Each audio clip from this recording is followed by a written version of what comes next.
Bom dia.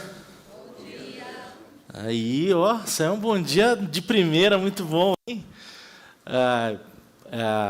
Bem-vindo para você que nos visita pela primeira vez ou segunda. Como é bom tê-lo aqui conosco na Movimento.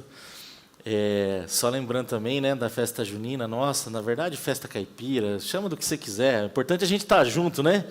Aí a gente vê gente, mas cristão pode participar, não pode. Gente, a gente pode tudo, ué. Se a gente ama a Deus, a gente pode tudo, a glória. Será que convém algumas coisas? Essa é a nossa grande pergunta, né? A gente está indo para se confraternizar, para comer alguma coisa juntos, a gente não está adorando a santo nenhum, né? Apenas ao nosso Deus, vivendo em comunhão, então está tudo certo, né? Tem gente que gosta de polemizar onde não precisa. Mas o que eu ia falar é o seguinte, vá a caráter, tá? Então, pega lá o carvão, pinta o bigode do seu filhinho, do seu marido, que não tem barba, põe um chapeuzinho de palha lá, vamos assim, vamos fazer bem bonito, todo mundo bem a caráter para a gente dar risada mesmo, a gente se divertir. O ano passado foi muito bom, e eu tenho certeza que esse ano vai ser melhor, né? O espaço também é maior, mais gostoso, dá para as crianças correrem bastante, então vai ser, eu tenho certeza que vai ser bem gostoso. Como foi ontem mesmo, como o Mazão falou, né, nosso encontro de homens, e a gente teve bastante homens visitando, e foi muito legal, porque uma coisa que o homem perdão, tem dificuldades de fazer é, de fato, se abrir, né? Ter essa questão de vulnerabilidade para o homem, o orgulho, a questão de não mostrar fraqueza, essas questões que diz respeito do mundo masculino, quando a gente trabalha a questão de autenticidade, de se abrir, de ter uma retaguarda, de olhar para personagens bíblicos como Davi, como outros que eram guerreiros, mas tinham ali o seu contato com Deus, tinham pessoas que o suportavam. O homem precisa disso. Então a gente enfatizou muito isso, viu, irmã, com relação ao teu marido. Então tenha certeza que foi muito bom ali, né, esse papo, foi legal pra caramba. E espero mesmo que logo, logo tenha o das mulheres aí também, porque é preciso, né? Tanto os homens têm um tempo entre eles, como as mulheres também. Então é isso. Eu sei também que ontem teve de maneira informal, mas teve também algumas mulheres se reuniram também, foi muito legal. Pessoal, nós estamos então na série Family Matters, segunda temporada, e hoje eu queria compartilhar o que Deus colocou no meu coração quando tudo dá errado na família. O que a gente faz? O que você costuma fazer quando tudo dá errado? Nós vamos refletir um pouco sobre isso, sobre qual deve ser a nossa postura, como devemos proceder como cristãos, como filhos de Deus, nesse tema. E Deus falou muito comigo essa semana, eu queria compartilhar com você uma história que está no livro de Reis, 1 Reis 17, se você quiser abrir o teu celular, na tua Bíblia, mas também eu sempre projeto, certo? Então vamos lá, 1 Reis 17, nós vamos ler do 8 ao 16. Quando tudo dá errado na família, então o tema, como a gente está falando sobre maturidade, a ideia é a maturidade na escassez.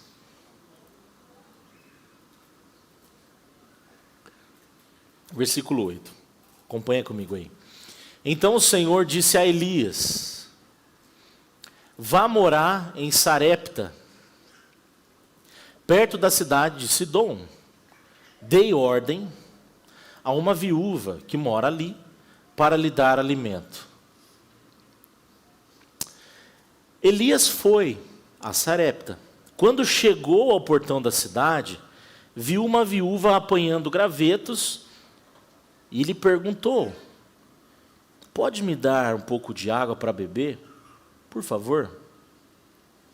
Enquanto ela ia buscar água, ele disse: traga também um pedaço de pão. Ele estava com fome, certo? E com sede. Mas ela respondeu: tão certo como vive o Senhor, seu Deus, não tenho um pedaço sequer de pão em casa.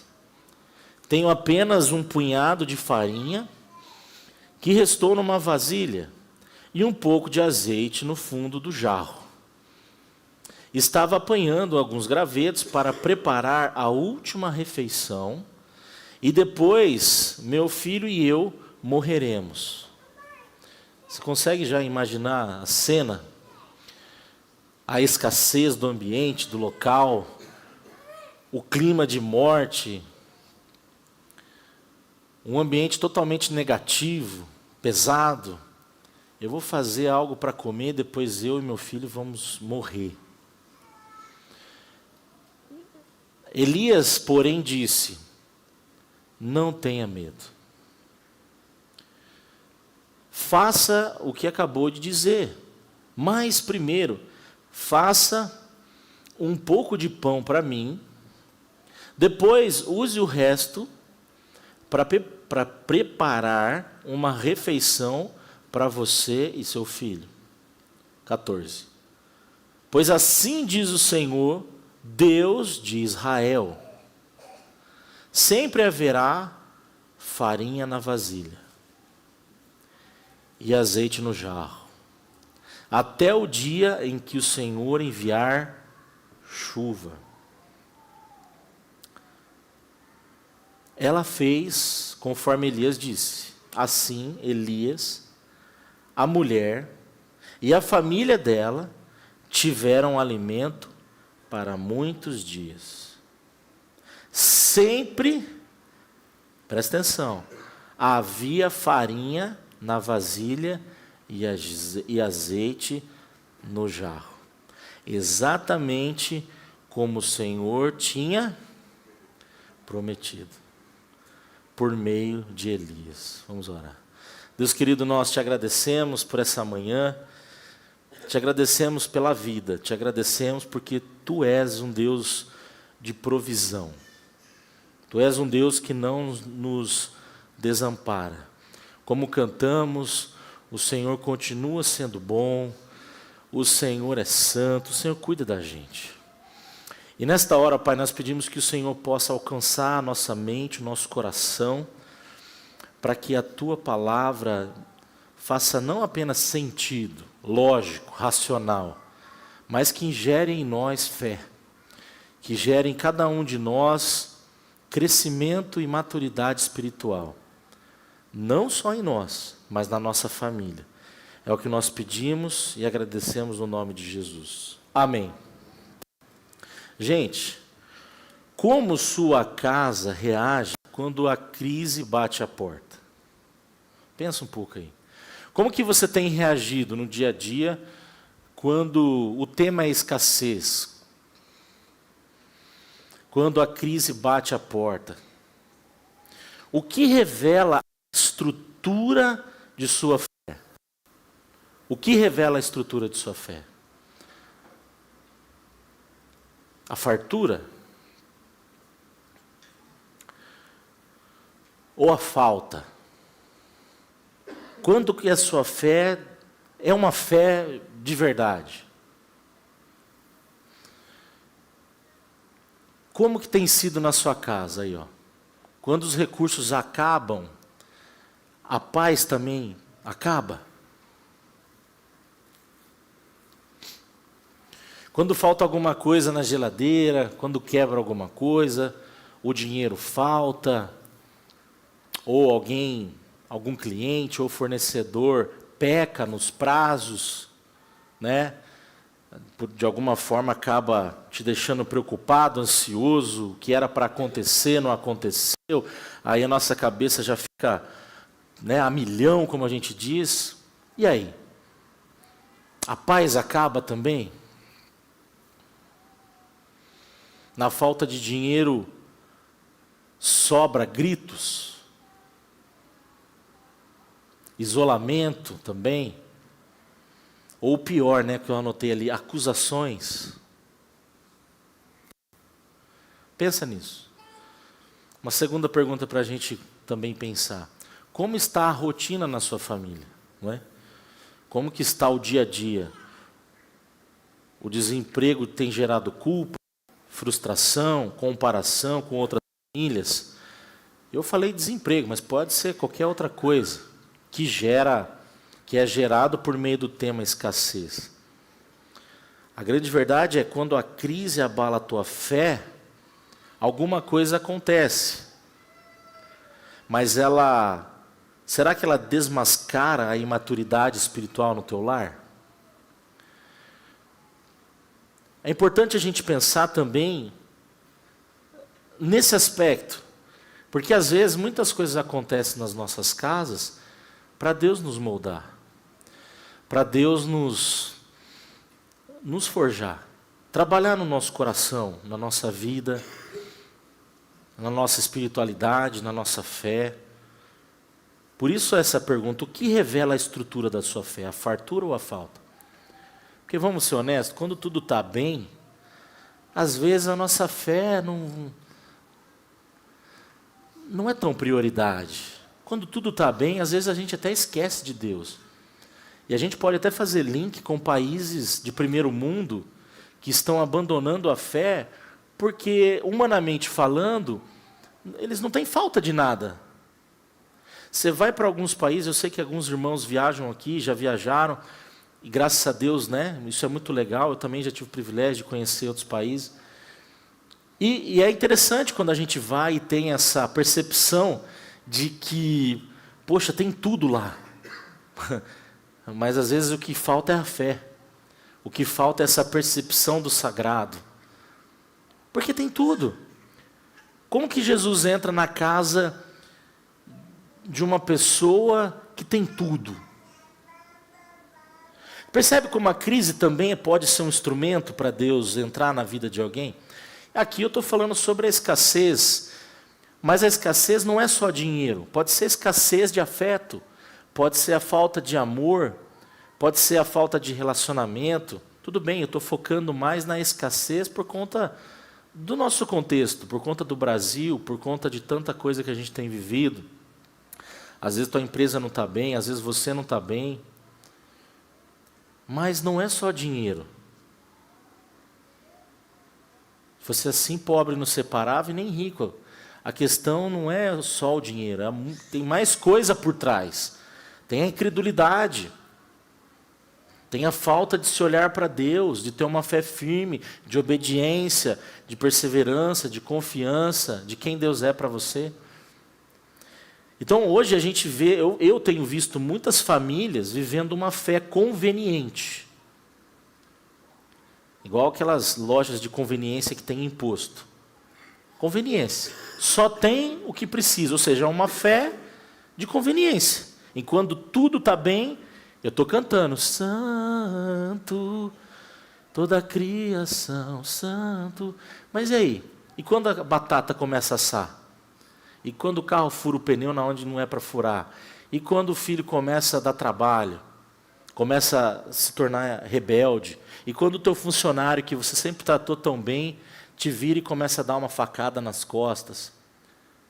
Onde eu estava conversando com alguns homens, e a gente, claro, a gente vai falando de tudo, e não é novidade para ninguém, a gente sempre tem um chopp lá.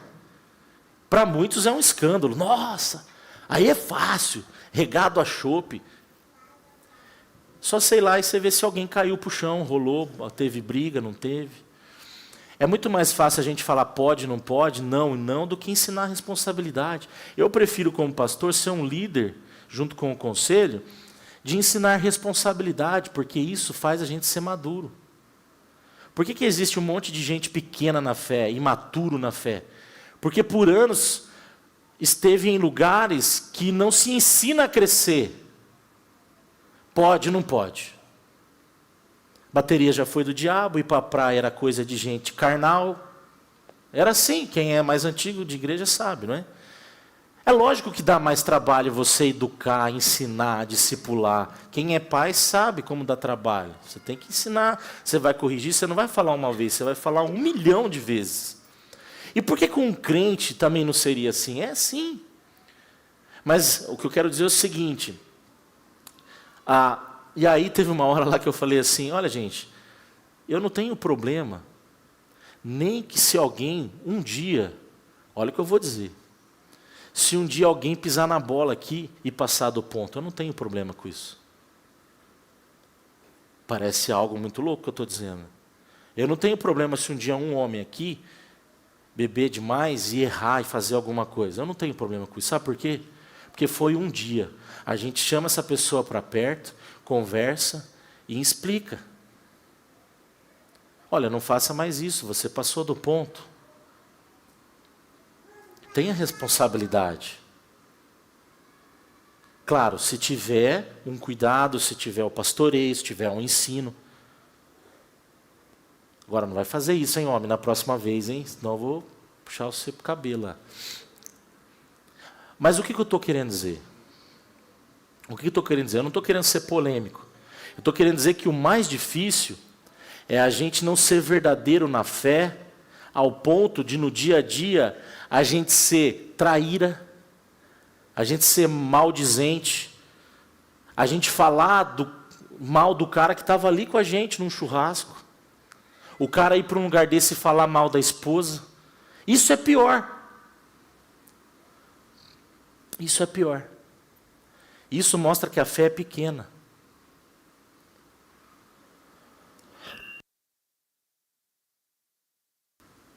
Isso mostra que a fé é pequena.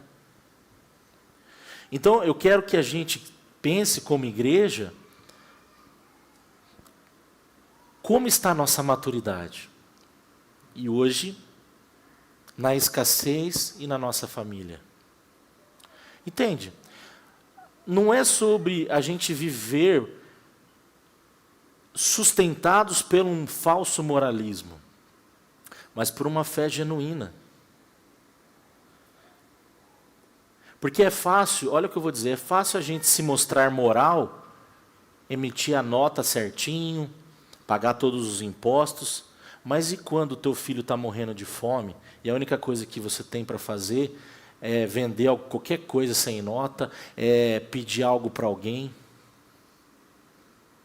Quando você está numa sinuca de bico, você fala, e aí Deus? Como Raabe. Ela mentiu. Mas eu quero que a gente pense, o que revela a estrutura da sua fé? A fartura ou a falta? A fé de conveniência ou uma fé racional, consciente? Porque às vezes, pessoal, o que eu estou querendo dizer é o seguinte, que o medo toma conta do ambiente. E o medo é a fagulha que a gente precisa para a incredulidade crescer no nosso coração. O que eu quero que você perceba é o seguinte, o problema não é só econômico, não é só moral, não é só de afeto, o problema é espiritual. Ontem me fizeram uma pergunta interessante lá.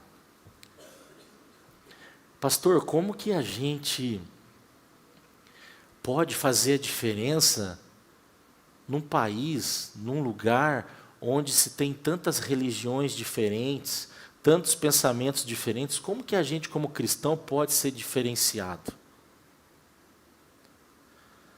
Aí eu falei, primeiro que a gente de fato tem que ser quem Deus chamou para a gente ser, a gente não é autêntico. A gente não ora, a gente não lê a Bíblia, a gente não jejua, a gente não busca o poder, o revestimento de Deus. Onde está meu diferencial? O nosso diferencial, o meu, o seu, é o Espírito Santo que habita dentro de você, que o mundo lá fora não tem. Esse é o nosso diferencial.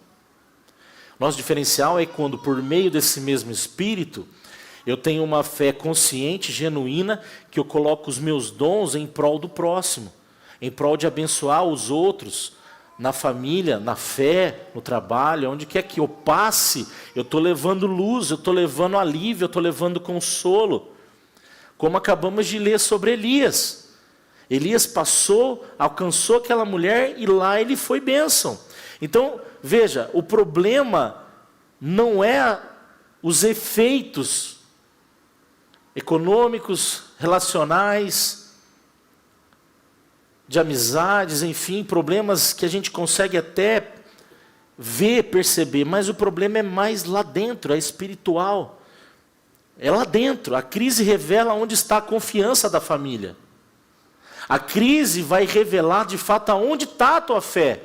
Qual é o tamanho da sua fé? O que você tem feito com a sua fé? É sobre isso. Está em Deus ou no salário?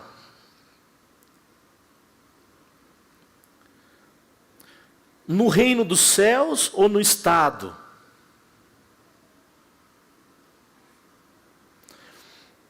Na promessa que Deus deu para sua casa ou na promoção que você está esperando do seu patrão, do seu chefe ou do seu cliente?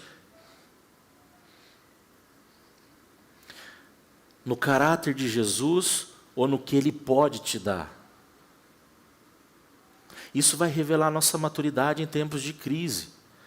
Você vai reagir com desespero ou direção? Incredulidade ou obediência? É muito interessante a gente pensar sobre isso. Obedecer a Deus, eu coloquei aqui, às vezes exige caminhadas longas, silenciosas ou até perigosas. É a vida de Elias, é a síntese da vida de Elias. A gente vê que obedecer a Deus exige exatamente isso, muitas vezes. Às vezes isso acontece com pastores, com missionários, não é assim? De forma mais clara e evidente, né? Pessoas que estão cultuando a Deus em cavernas, missionários que estão no meio do nada falando de Jesus, caminhadas longas, silenciosas, perigosas, o que Paulo viveu, o que os apóstolos viveram na diáspora ali depois da morte de Estevão, né, que o evangelho se espalha.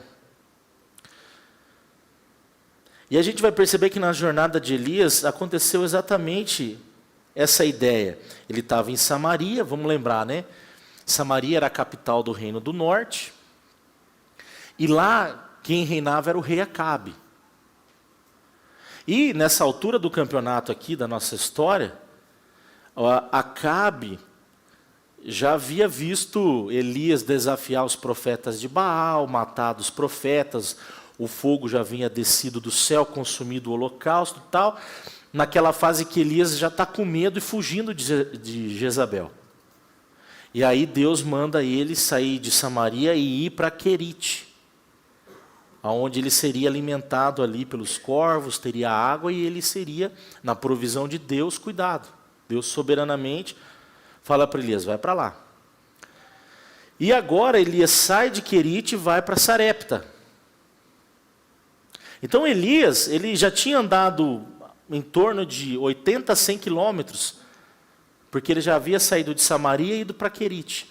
E agora ele anda mais uns 200 quilômetros até Sarepta. E Sarepta é uma cidade fora dos domínios de Israel, do reino do norte. Ela fica entre Sidom e Tiro. É uma cidade fenícia. Fenícia tinha porto, onde hoje é o Líbano. Então ele está num lugar estranho, na terra de Baal, porque os fenícios adoravam Baal. Era a terra de Jezabel, inclusive, do pai de Jezabel. Gente, qualquer pessoa um pouquinho sã ia falar, mas que Deus louco é esse? Que vai me mandar para a terra da mulher que quer me matar, aonde lá eles adoram o Deus que eu acabei de matar 450 profetas. Vai prestando atenção no contexto. Que Deus doido é esse? Elias fez essa pergunta? Em nenhum momento ele questionou a Deus. Deus falou para ele, vai para lá. E ele foi. E Deus deu os detalhes. Uma viúva vai cuidar de você. E é óbvio que Elias sabia, não é uma viúva israelita. Não é. Era uma viúva gentia, que adorava um outro Deus. Olha que louco. Me faz lembrar de Cristo, na parábola do bom samaritano, né? Jesus passando ali no poço, conversando com a mulher pedindo água, Elias também pediu água. Então você começa a perceber como que Deus faz coisas que Se a gente for parar para analisar na lógica humana, não faz sentido. Só que qual é o nosso diferencial? Confiar na palavra de Deus. Confie. Se Deus falou, vai, vá. Se Deus falou, vá que eu vou cuidar de você lá, confie. Porque se Ele falou para você e você foi, chegando lá, confie que Ele vai cuidar. Então veja, Elias andou praticamente quase 300 quilômetros. Sem água, sem comida, sem nada, só com a palavra de Deus no coração. Eu ia falar debaixo do braço, mas no coração. Tem que ter fé. Tem que aprender a confiar. E isso eu vejo que falta na igreja moderna. Qualquer um encravado, não vou mais na igreja. Ai, fulano olhou torto para mim. Ai, fulano fica cantando que o Palmeiras não tem mundial. Os caras pensam que me abala, gente. Os caras, pelo amor. Olha o meu time está ganhando de todo mundo. Os outros times estão insignificantes, não ganha nada. Fica aí, não tem mundial. Eu falei que eu ia devolver, porque antes de começar o culto, eles ficaram com aquela musiquinha. Eu falei, deixa que eu vou pregar, minha vez depois. Mas você consegue perceber, gente? Um homem como Elias, ele só tinha a palavra de... O que Jesus vai falar? Nem só de pão vive o homem, mas do que? De toda a palavra que sai da boca de Deus. Como a gente precisa aprender isso? Como a gente precisa aprender a descansar em quem Deus é. Então Elias, ele atravessa Samaria, Transjordânia, Galiléia, até chegar em Sarepta. Caminhada longa, perigosa. Povo estranho, lugar estranho, mulher estranha, tudo estranho, tudo fora do controle. Então eu começo a perceber que não era só um deslocamento físico, mas espiritual. Se você não tem ali um discernimento, se você não obedece, você não vai. Você não rompe. Em Samaria ele tem um confronto com Acabe, em Querite, ao esconderijo que mostra dependência. E agora em Sarepta é um sustento vindo de uma viúva estrangeira no território de Baal.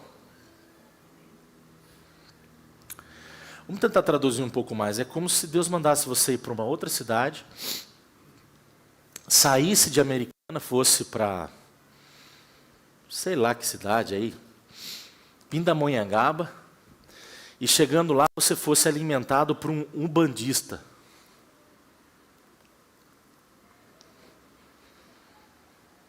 Estou dando um exemplo.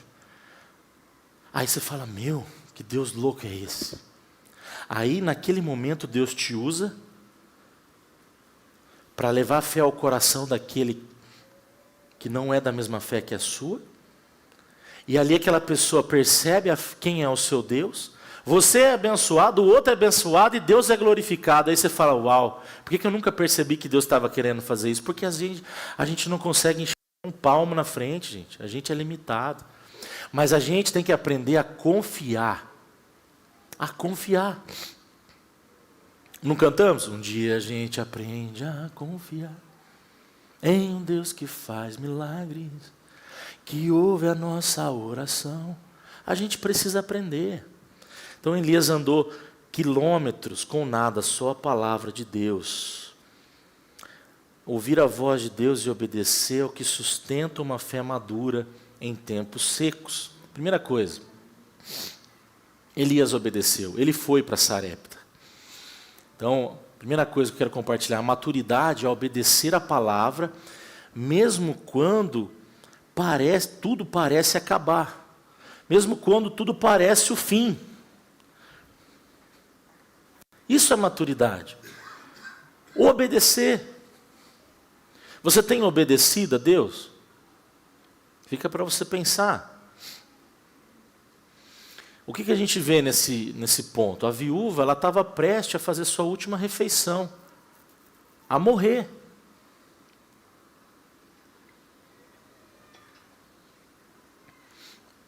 Mas Deus envia Elias. Será que Deus não está te enviando não para algum lugar, para você ser bênção, e você não tem obedecido? Deus envia Elias com uma palavra, não com uma provisão imediata. A gente quer tudo para ontem.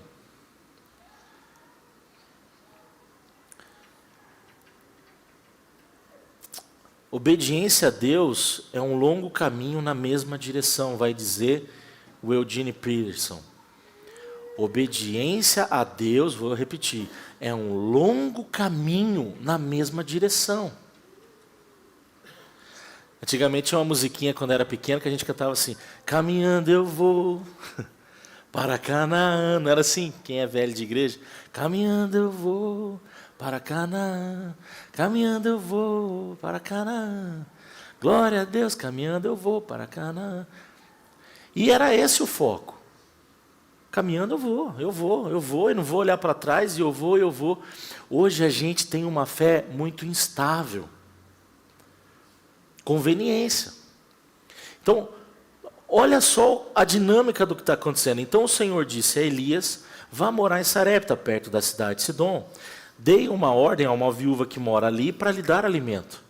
Então a expectativa de Elias, no primeiro momento, eu vou lá porque vai matar minha fome. Só que ele chega lá, ele tem um outro problema, a mulher também está morrendo de fome. Eita, Deus, complicou, hein? Porque agora eu não tenho nem para mim, quanto mais para ela, ela não tem para ela, quanto mais para mim. É aí que a gente tem que perceber o sobrenatural de Deus. A nossa mente humana é limitada, a gente não consegue perceber o que Deus pode fazer.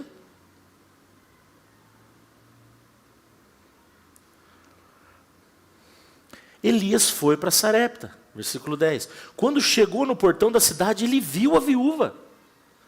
Eu fico imaginando, ele lembrou do que Deus falou. E aí ele perguntou: você pode me dar água para beber? Enquanto ela ia buscar água, aí ele falou: me traz um pedaço de pão. Ela respondeu: tão certo como vive o Senhor, o seu Deus. Porque veja, não era o Deus dela, o seu Deus. Não tenho um pedaço sequer de pão em casa. Tenho apenas um punhado de farinha que restou na vasilha e um pouco de azeite no fundo do jarro. O que você tem nas mãos? É o suficiente para Deus fazer o sobrenatural.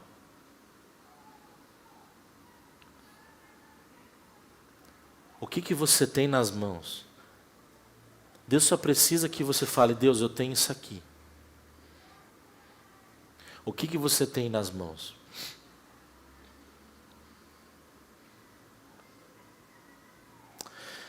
Aí ela fala: estava apanhando uns gravetos para preparar esta última refeição, pois depois meu filho e eu morreremos. Olha que doideira, gente. A gente ouviu Imagina, Deus te manda lá, e aí você tem que ouvir isso aí, e você fala: Deus do céu, onde que o Senhor me trouxe? Olha a bucha que o Senhor me deu. Às vezes é assim mesmo que Deus faz. Porque Deus quer provar a nossa fé, Deus quer fazer a gente crescer, Deus quer nos usar, Deus quer que nós sejamos instrumentos dEle na vida do outro, para que o outro se converta, conheça o nosso Deus, todos sejam abençoados e o nome do Senhor seja glorificado. Às vezes a gente não consegue perceber no início o que Deus está construindo. Mas depois que a coisa vai desenrolando, a gente começa já a glorificar a Deus no meio do caminho. Ou passando pela prova, dando glória a Deus. É bem por aí, né? Então, o que eu vejo? Essa viúva talvez representa a tua família hoje. Num colapso espiritual, emocional, financeiro. Representa a tua casa. E o que eu aprendo aqui? Que antes do milagre, Deus envia a direção. Seja por meio de uma palavra que você está ouvindo, um cântico, um grupo pequeno, um encontro de homens, um livro que você abre para ler e Deus fala com você ali. Deus dá a direção, mas a nossa fé está tão assim, como dizia, né, avoada, que a gente não presta atenção no que Deus está tentando falar com a gente. Por quê? Porque as coisas do mundo são mais interessantes, são mais legais, chamam mais a nossa atenção. Então, antes do milagre, Deus envia direção, preste atenção. Será que Deus já não está te falando algo há tempos? Pensa aí, a obediência à palavra precede a fartura na mesa. É a vida de Elias. Deus quer te abençoar, mas se você não é obediente, Ele não vai te abençoar. Ah, pastor, mas então tem uma condicional? Tem. Nós não estamos falando de salvação. Nós não estamos falando do processo de eleição, de predestinação, da teologia reformada. Não estamos falando de salvação. Nós estamos falando de obediência. Todo cristão tem que obedecer. Elias era esse profeta de Deus obediente. E as coisas aconteciam. Porque Deus dava a palavra e ele não ficava duvidando.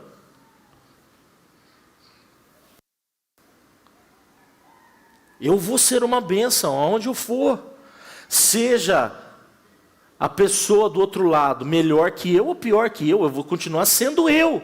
Porque Deus já me deu uma identidade, eu não vou deixar de ser quem eu sou por conta do externo, por conta do outro lado. Você não pode deixar de ser quem você é por conta do externo. Se vai ter chuva, se não vai ter chuva, você é condicionado então a isso. Se tudo está bem, você é de um jeito. Se tudo está mal, você muda completamente. Quem é você? Na chuva ou sem chuva? Na fartura ou na escassez? Você é a mesma pessoa? Você é o mesmo cristão obediente à palavra? É sobre isso, gente. Porque daí chega o dia ruim, a gente se torna uma pessoa desobediente, incrédula, e as coisas não melhoram porque eu perdi minha fé.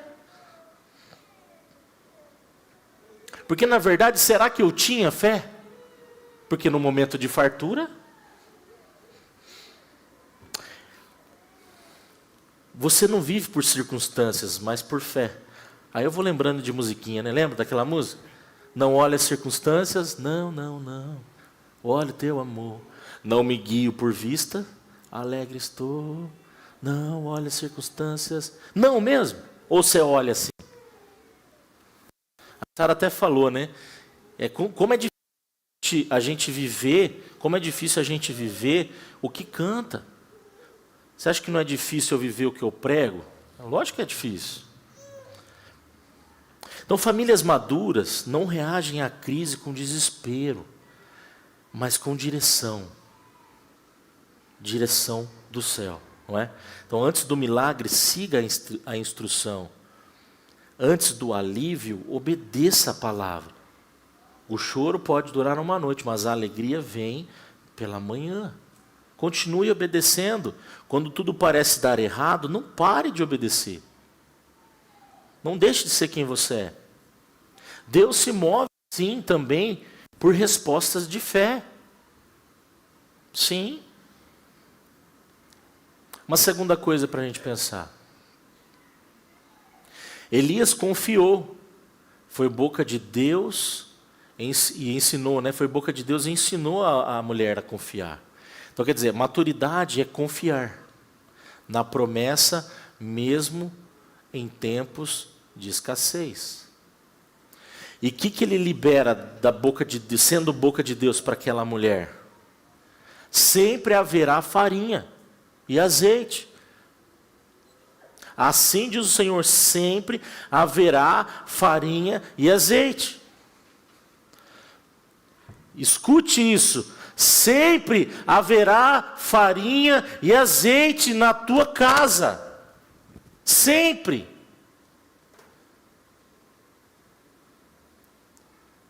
Porque esse é o nosso Deus. É o meu Deus, é o teu Deus. Sempre haverá farinha e azeite na tua casa. Deus confiou isso a Elias e uma mulher viúva que nem acreditava no Deus de Elias. Mas por conta disso, eu creio que ela se converteu sim. Versículo 13. Elias, porém, disse: não tenha medo. Não tenha medo. Não tenha medo. Não tenha medo.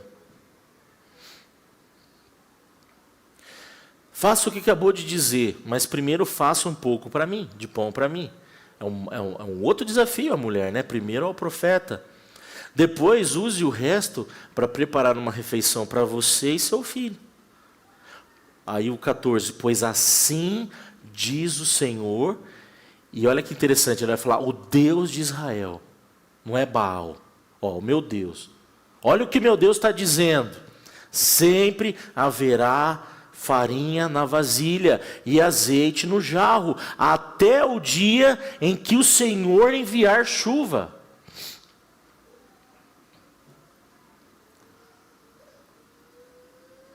Ou seja, não depende do externo.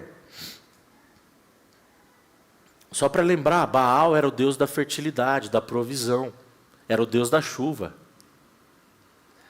Então, entre aspas, Elias está colocando Baal à prova mais uma vez diante daquela mulher. Elias está dizendo, está vendo quem é meu Deus? O meu Deus não vai deixar você passar fome mesmo sem chuva.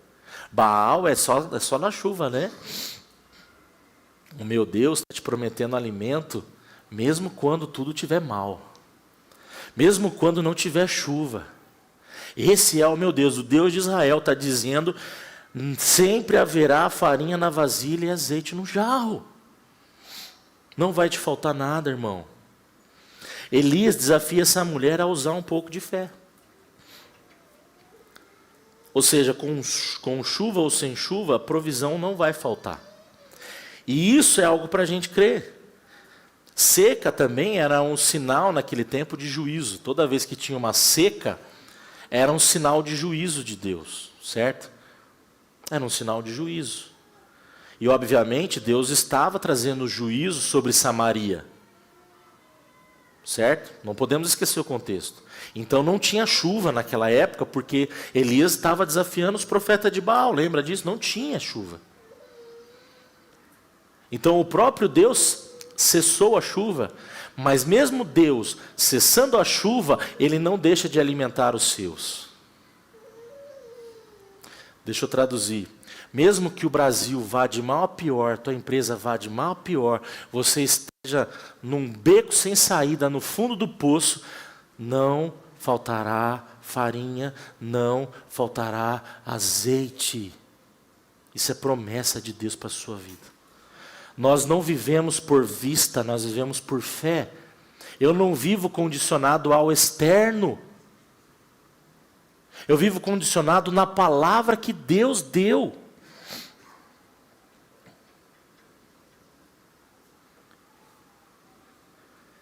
Nós precisamos aprender com Elias. Eu vou viver condicionado na palavra de Deus. Não é condicionado no político A, no político B. O Estado não vai nos salvar. Não vai. Pode estar o Lula lá, o Bolsonaro, não tem problema com nenhum dos dois. Mas eles não vão resolver o problema, gente. A gente precisa parar de acreditar que esses caras vão fazer alguma coisa por nós. Entende? O externo não vai resolver o nosso problema. Nós precisamos confiar no reino dos céus, no reino de Deus, no governo do alto. Elias era esse cara. Elias confrontou o próprio rei. O rei Acabe. Então, é sobre isso que a gente precisa entender. Eu me posiciono pelo céu, não é pelo B, pelo C, pelo A, pelo... Então é lembrarmos que a promessa de porção ela é diária. Nem sempre é algo antecipado. Lembra da ideia do maná? Quando os caras queriam guardar o maná, o que acontecia? Apodrecia. Por quê? Porque era uma forma de... eu vou dar um jeitinho, Você está sendo incrédulo. Basta cada dia o seu mal. Jesus falou, Pai nosso que estás no céu, santificado seja o teu nome, venha a nós o teu reino, não é o reino humano, seja feita, é a tua, não a minha vontade. E aí ele vai, dá-nos o pão nosso de todo dia, diário. É a atualização do maná. Deus não deixou o povo morrer no deserto. Tinha o maná. É a mesma ideia. Olha como vai se replicando a provisão de Deus durante toda a história do Antigo Testamento. E aqui mais uma vez, na história de Elias, pontualmente. Jesus no deserto falou a mesma coisa. Olha, nem só de pão vive o homem, mas debaixo de uma palavra. Foi isso que Elias viveu. E é isso que você e a tua família precisa viver quando tudo der errado. Quando tudo vai de mal a pior. Você tem uma palavra de Deus sobre a sua vida. Não vai te faltar farinha e não vai te faltar azeite.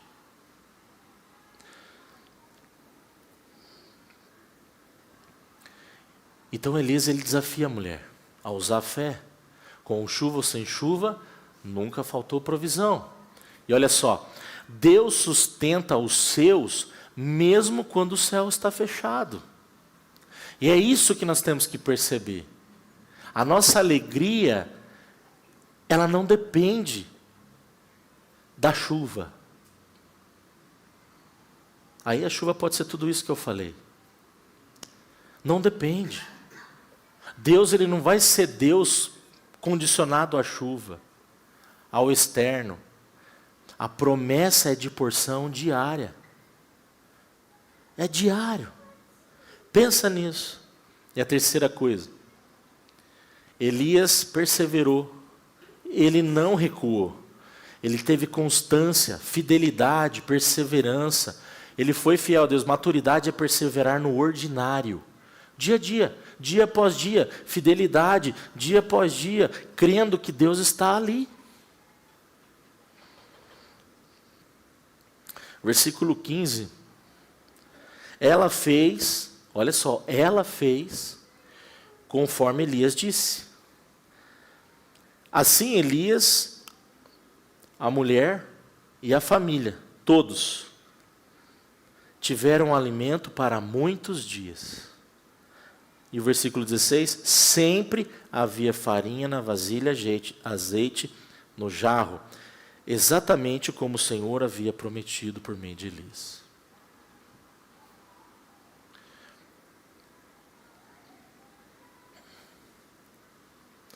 Famílias maduras não precisam de espetáculo. Vem aqui para a campanha do seu milagre. Traga o seu saco de arroz, nós vamos dar 5 pulinhos em volta dele e Deus vai abrir os céus. Espetáculos, pirofagia. O que eu e você precisamos é da presença de Jesus, da presença de Deus, entendendo a fidelidade do eterno nessa caminhada difícil. Nós não precisamos de mais nada a não ser dar a palavra de Deus para o nosso coração.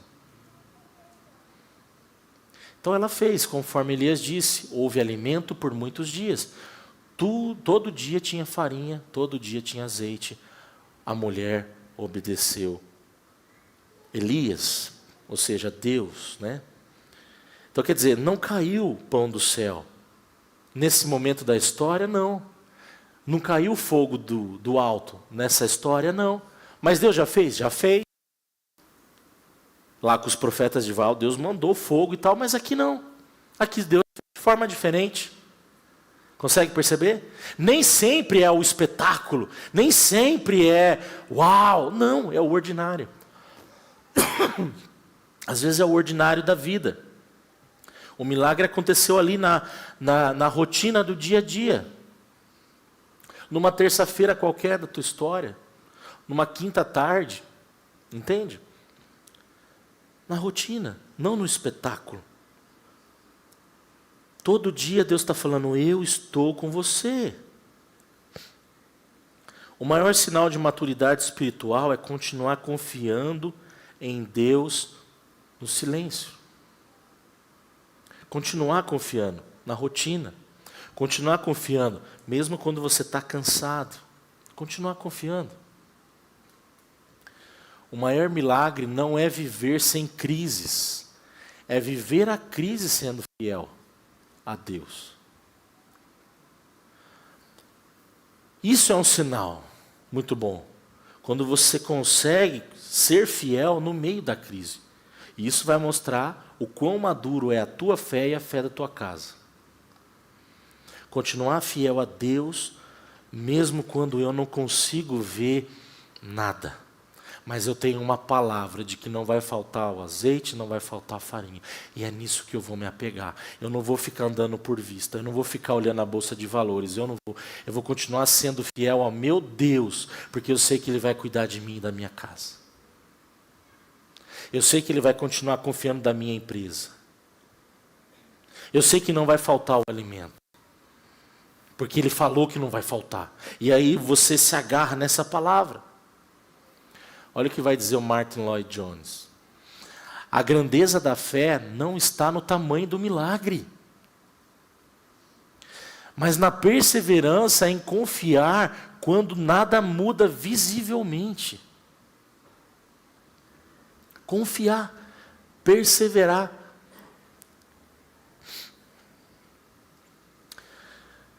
Jesus confiou no Pai. O que ele se tornou então? O pão vivo que desceu do céu. Olha quem Cristo é para nós. O pão vivo.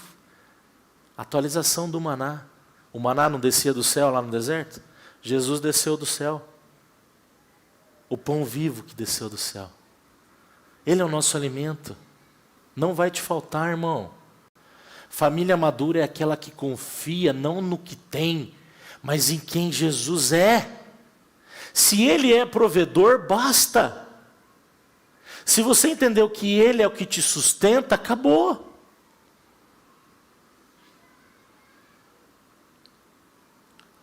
Essa palavra é para nos confrontar a fé, para confrontar a minha fé. Não só como pai em casa, mas como pastor. Continuar confiando em Deus. Ele cuida de nós. Jesus, assim como Elias, também veio de longe, não é? De bem longe. Para alcançar a nossa sarepta existencial. A nossa vida era uma vida sem chuva, uma alma cansada, uma alma seca, uma alma sem nada. Aí Jesus, Ele vem e nos preenche. E aí do nosso interior saem rios de água viva, Ele é o pão do céu. Opa! É esse Deus que eu quero continuar crendo, que mudou a minha existência. É nesse Deus que eu quero firmar a minha fé. É nesse Jesus que eu quero me agarrar. Entende? É nele que está tudo que eu preciso. Ele é quem tudo me pode dar. Ele é o pão que desceu do céu. Eu anotei aqui, na cruz, ele também confiou plenamente no Pai. Jesus não viu a chuva de bênção na cruz, mas ele obedeceu e morreu obedecendo. Mas aí que está. Deus lhe deu um nome que está acima de todo nome, porque ele obedeceu e Deus o ressuscitou e deu esse nome que é todo poderoso. Jesus obedeceu ao ponto de morrer. Às vezes a gente não consegue obedecer nem ao ponto de vir para a igreja, nem ao ponto de abrir a Bíblia em casa. A gente não consegue obedecer nem para ir no grupo pequeno porque fez um pouquinho de frio. A gente não consegue ser fiel nas nossas contribuições. A gente não consegue olhar e servir o próximo. Mas Jesus, ele obedeceu até morrer no meu e no seu lugar. E a gente não tem essa capacidade de se sacrificar pela família, de orar um pouquinho mais, de caminhar uma milha a mais com quem tem nos ofendido, de abraçar um pouquinho mais e assim por diante. Então, pensa nisso. Não vai faltar azeite na botija, meu irmão, não vai. Essa é uma palavra não apenas de consolo e promessa, mas de encorajamento. Para te encorajar a lutar contra a incredulidade. Mesmo que não tenha chuva, Deus continua sendo bom. Ele continua sendo Deus. Para a gente finalizar aí, uma pergunta. Hoje a sua obediência está esperando lógica humana ou está firmada na lógica do céu?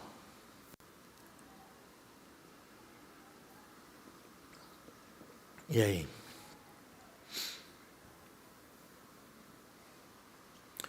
Sua obediência está esperando lógica humana?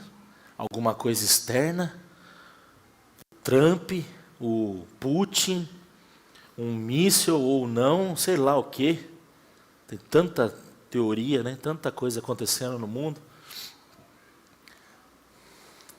Ou firmada na lógica do céu. Isso é fé. Uma segunda pergunta. Como sua família reage em tempos difíceis? Se ajoelha em oração ou se afunda em reclamação? E, gente, vamos falar, vamos ser sinceros, é difícil, né? É difícil sentar todo mundo na sala para orar, não é? Vamos falar a verdade. Já é difícil a gente agradecer na hora do almoço? Você vê como a gente precisa voltar a ter práticas? É o dia a dia. Agradecer a Deus junto. Agradecer por um bem que Deus deu.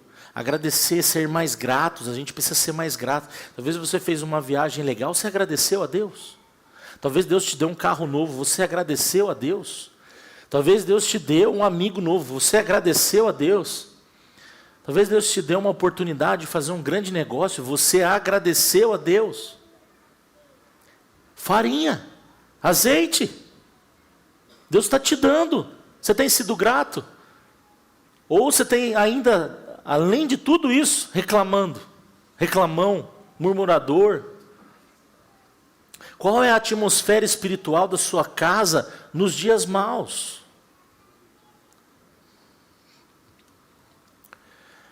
Terceira, em tempos difíceis você fala como profeta, como Elias, não é? Levando consolo, esperança, ou como vítima. Sabe aquele crente vitimista? Ai, fulano, o Mazão não me cumprimentou.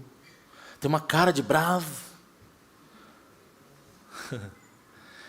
Quando a gente foi conversar, eu, o Mazão, Coxa, na padaria, eu falei, vixe, rapaz, esse cara é encanado, velho. Esse cara é presbítero da igreja, meu, tô enrolado. Deve curtir aqueles rock, aqueles negócios, deve tomar Dreyer, deve ser um cara, fumar charuto. Ele chegou com aquela camisa do Aquiles, aquele povo, eu falei, meu Deus, tô enrolado. Aí começou a falar, você fala, nossa, que homem de Deus, né, meu? Que homem, gente boa, né? E só toma Fanta, tá vendo? Você vê como as aparências enganam? Né? E Schweppes também. Mas tem gente que é assim, né? E chora, né? E chora. Chorão também. Ai. Gente, é isso. Você é, assim, esse profeta, ou você é essa pessoa vitimista? Tudo põe a culpa no outro. Ai, porque o fulano, ai, porque eu não fiz porque minha esposa, eu não fiz porque meu marido, eu não fiz porque meu filho, eu não fiz.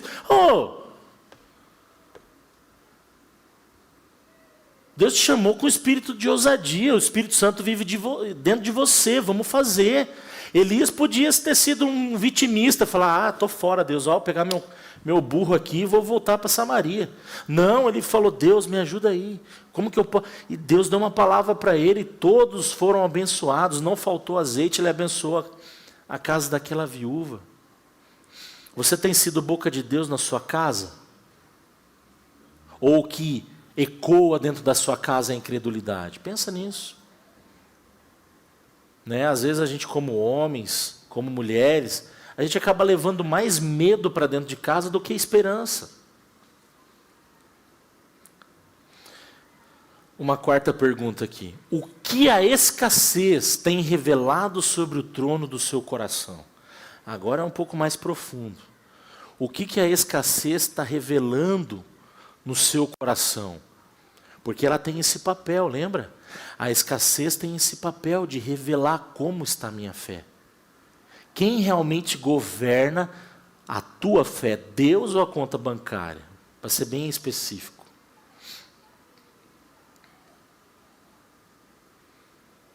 Pensa nisso. Ai, pastor, eu sou um relaxo com a minha organização. Eu sou um relaxo, eu não tenho organização. Mas tenha então. Porque se Deus está te dando condição também, você precisa ser um mordomo fiel. Se Deus tem te dado recursos, você não pode ser uma pessoa relaxada. Um empresário relaxado. Um empreendedor relaxado. Cuide daquilo que Deus tem te dado. Hein? Porque eu também conheço empresários e conheci pessoas que têm muita grana e não dava a mínima. Mas espera aí, quantas pessoas queriam ter o que você tem? E seria organizado, investiria direitinho, abençoaria missões, faria o bem. O dinheiro é uma bênção. Ele só não pode ser invertido a lógica, ele não pode ser o nosso Senhor. Ele é um bom servo, um péssimo patrão. Mas o dinheiro é uma bênção. O dinheiro, eu construo igreja, eu construo hospital, eu construo escola, orfanato. A gente abençoa famílias, ajuda o outro na escassez. O dinheiro é uma bênção. Tem gente que fala, o dinheiro é sujo. O dinheiro é... Não, sujo é a sua cabeça, o seu coração sem Jesus. A gente precisa ensinar a nossa família que o dinheiro é uma bênção quando a gente está no controle. Ou seja, Deus, né, no controle, nos ensinando a trabalhar. Quem governa a tua casa? Se for Deus, aí o dinheiro é teu servo. Se for o dinheiro, então ele é teu patrão. Ele é o teu Deus. Lembre-se aí, quando tudo der errado, obedeça a palavra, confie na promessa e persevere no ordinário. Essa é a história de Elias com a viúva de Sarepta. Essa é a nossa história, na nossa Sarepta existencial. Nós precisamos obedecer, confiar e perseverar. A família madura confia em Deus em tempos de escassez. Feche os teus olhos, vamos orar.